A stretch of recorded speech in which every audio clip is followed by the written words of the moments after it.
Hello good morning everyone, welcome back to my YouTube channel with Rohit Sehgal vlogs. अपनी कुर्सी की पेटी बांध लो। एक बार ही बोलूंगा, 3 बार ऐसा लगता है बावड़ा वावड़ा हो गया हूँ मैं, ऐसे लगता है। ठीक है, आज व्लॉग शुरू हो रही है 1:30 बजे। इसको मैंने 10 मिनट आगे कर रखा है क्योंकि हर जगह मैं चाहता हूँ टाइम से पहले पहुंचूं, इस वजह से। आज मैं आप सभी को बताऊंगा कि कॉल शीट क्या होती है, कितनी ज्यादा इंपॉर्टेंट है एक शूट पे, सेट पे कॉल शीट, वो आपको आज मैं इस व्लॉग में बताऊंगा। एंड दोस्तों, आज मैं ना जिम नहीं गया, शाम को जिम जाऊंगा क्योंकि आपको पता है रात को मैं 11 साढ़े 11 बजे आया, फिर मैंने व्लॉग एडिट की, ये समझ लो सुबह 4 बजे के आसपास मैं सोया। दिमाग खराब हो गया मेरा, मतलब नींद तो आ रही है मुझे, अभी भी आ रही है, लेकिन अब क्या करें, काम तो करना ही है। आज मैंने व्लॉग को लेट शुरू किया, सीधा हम लोग करेंगे लंच। इसके लिए यहाँ पे मैंने निकाल लिए चावल। आज मैं बनाने वाला हूँ दाल घी की सब्जी और साथ में चावल। तो देखते हैं मैं कैसे बनाता हूँ, आपको दिखाता हूँ कि एक बैचलर लाइफ में जब एक लड़का रहता है तो किस तरह से काम करता है। मैंने कभी किसी से खाना बनाना नहीं सीखा, खुद ही करते करते मैं सीख चुका हूँ। तो चलो दोस्तों, दिन की शुरुआत करते हैं एक पॉजिटिव एनर्जी के साथ। यहाँ पे मेरा पूरा काम शुरू हो चुका है प्लान को लेके, साथ के साथ प्लान भी बनेगा, साथ के साथ खाना भी बनेगा। बॉडी ना पूरी पेन कर रही है क्योंकि कल मैंने मिक्स एक्सरसाइज लगाई, अभी 3-4 दिन मिक्स ही चलेगी। उसके बाद फिर हम लोग अलग अलग बॉडी पार्ट पाएंगे। पहले खाते हैं हम लोग ड्राई फ्रूट खा के फिर हम लोग काम शुरू करेंगे, थोड़ी सी एनर्जी आ जाएगी।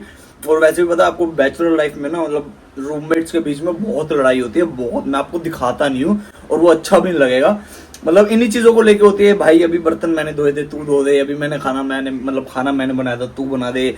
कल मैंने ये किया था, वो किया था, ये किया था। तो सबके बीच में रहता है। मैं भी कभी कभी ऐसा करता हूँ, ऐसा नहीं कि नहीं करता। वो बैचलर लाइफ में रहता है, वो मतलब एक तरह से प्यार ही है, कह सकते हैं हम लोग। ठीक है, तो शुरू करते हैं दोस्तों हम लोग खाना बनाना।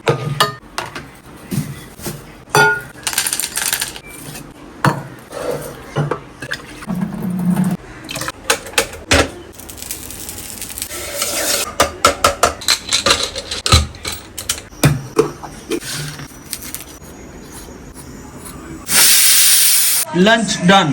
गाइज, जो मैं कल रात को प्ले देख के आया ना, उसने मेरा पूरा दिन खराब कर दिया, मतलब पूरा दिन मेरा खराब कर दिया उसने। मैं सो गया था और अभी उठा हूँ, अभी मैं जिम जा रहा हूँ यहाँ से।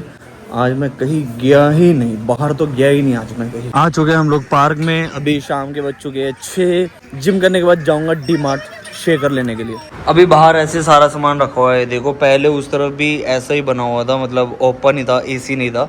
अभी अंदर उस तरफ एसी लग गया, थोड़ी सी मशीनें रख दी है, उस तरफ एसी लग चुका है। तो यहाँ पे वार्म अप करने, तो यहाँ पे हम लोग वार्म अप कर सकते हैं। बाकी डंबल्स वगैरह, बाकी मशीनें उस तरफ है सारी। सबसे पहले हम लोग शुरुआत करेंगे वार्म अप से। आज मुझे लग रहा है थोड़ी सी मैं व्लॉग बना पाऊंगा क्योंकि गाने नहीं चल रहे। मैंने कानों में लगा लिए एयरपोर्ट्स, गाने नहीं चल रहे, और जिम थोड़ी सी खा ली है। तो मुझे लग रहा है आज मैं जिम में व्लॉग बना पाऊंगा। तो करते हैं दोस्तों हम लोग सबसे पहले वार्म अप। सबसे पहले मैं जंप करूँगा, उसके बाद पुशअप। तो आप देखते रहो दोस्तों मैं क्या कह रहा हूँ।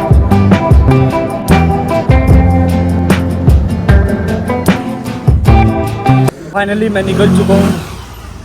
आज लगता है व्लॉग का दिन नहीं है मेरा। अभी मैं बताता हूँ आपको कि कॉल शीट बनाता कौन है, शूट करने के लिए क्यों कॉल शीट इंपॉर्टेंट होती है और कौन बनाता है, ये आपको मैं आज इस व्लॉग में बताता हूँ। ये दोस्तों कोई नहीं बताएगा, लेकिन मैं आप सबको बता रहा हूँ ताकि आप सबकी भी नॉलेज गेन हो, आपको पता चले कि इस तरह से काम होता है, इस तरह से शूट होता है। Guys, firstly I am so sorry, मैं इतनी लेट व्लॉग को बना रहा हूँ। आज दिन में मैं व्लॉग को बना ही नहीं पाया। अभी मैं आपको बताता हूँ कि दोस्तों कॉल शीट कौन बनाता है, एक शूट करने के लिए क्यों इंपॉर्टेंट होती है कॉल शीट। कॉल शीट होती है ना, ये कॉल शीट बनाते हैं डायरेक्शन टीम में से सेकंड एडी जो होता है ना, वो कॉल शीट को बनाता है। कॉल शीट बोलते क्यों है, जब भी कोई शूट होता है ना, शूट पे हम लोग डिपार्टमेंट वाइज लोगों को बुलाते हैं, तो हम ना हर किसी को फोन नहीं कर सकते। तो एक कॉल शीट बनती है जिसके ऊपर बहुत सारी डिटेल लिखी जाती है। वो क्या क्या डिटेल होती है, कौन कौन सी ऐसी इंपॉर्टेंट डिटेल्स होती है, वो मैं आपको बता देता हूँ। तो इसको कैसे भेजते हैं सारे डिपार्टमेंट तक, ये भी मैं आपको बताता हूँ। लेकिन सबसे पहले मैं आपको बता दूं कि जब भी हम लोग किसी भी डिपार्टमेंट को शूट के लिए बुलाते हैं तो उनको कॉल शीट जाती है। तो कॉल शीट में क्या क्या चीज़ें होती है वो मैं आप सबको बता देता हूँ। तो कल मैंने आपको बताया था दोस्तों कि प्रेप होती है, बेसिकली प्री प्रोडक्शन में क्या क्या चीज़ें होती है मैंने आप सबको बता दिया था। तो जब दोस्तों प्रेप में चीज़ें फाइनल होती है ना, डे वाइज मतलब चीज़ें लॉक होती हैं, तो डिटेलिंग वाइज मैं आपको थोड़ा सा बता देता हूँ फटाफट। जब चीज़ें फाइनल होती है ना तो वो सारी चीज़ें डे वाइज कॉल शीट पे उतारी जाती है। कॉल शीट एक तरह से पेपर के ऊपर ऐसे कॉलम बने होते हैं और अलग अलग चीज़ उसमें फिल करते हैं। लाइक एग्जांपल के लिए मैं आपको स्टार्टिंग में बता दूं, सबसे पहले जो भी प्रोजेक्ट है ना उसका नाम लिखा जाएगा। लाइक एग्जांपल के लिए मान लो जैसे दुपहिया प्रोजेक्ट है तो उसका नाम लिखा जाएगा दुपहिया प्रोजेक्ट। फिर उसके बाद नीचे लिखा जाएगा कौन है डायरेक्टर, कौन प्रोड्यूसर है, मेन मतलब ईपी कौन है, एलपी कौन है, फर्स्ट एडी कौन है। कॉल शीट पे सबका नाम नहीं लिखा जाता, किन किन का नाम लिखा जाता है वो भी मैं आपको बता देता हूँ। सबसे पहले प्रोजेक्ट का नाम लिखा जाएगा, जो भी प्रोजेक्ट का नाम है। लाइक एग्जांपल के लिए मैं आपको बता दूं, जैसे दुपहिया है तो दुपहिया ऊपर नाम लिख दिया, नीचे आ जाएगा दुपहिया का डायरेक्टर कौन है, उसके अलावा उसमें जो फर्स्ट एडी है वो कौन है उसका नाम लिखा जाएगा, उसके अलावा ईपी कौन है, एलपी कौन है वो लिखा जाएगा, एंड जो प्रोड्यूसर्स हैं उनका नाम लिखा जाएगा एक डिटेलिंग के अंदर कि ये प्रोड्यूसर है, ये सारी चीज़ें हैं। उसके अलावा लिखा जाएगा साथ के साथ शूट डे मतलब कौन सा है, नंबर ऑफ शूट डेज के हिसाब से शूट होता है दोस्तों।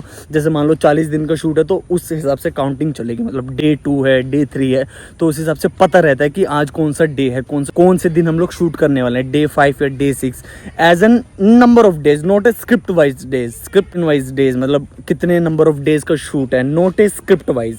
स्क्रिप्ट वाइज अलग होता है, मतलब कहानी वाइज अलग होता है, डे वाइज अलग होता है, वो दोनों चीज़ें डिफरेंस है, वो मैं कभी आपको बताऊंगा।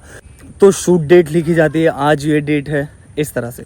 वाह, गुलमोहर गार्डन में तो रोशनी की रोशनी हो गई है भाई, पूरी रोशनी हो रखी है गुलमोहर गार्डन में तो। चलो इधर हम लोग व्लॉग बना सकते हैं। बाहर थोड़े से ना डॉग्स भी मुझे परेशान कर रहे थे क्योंकि उनको रात का समय है, सुनसान है, इस वजह से गुलमोहर गार्डन में मैं आ चुका हूँ।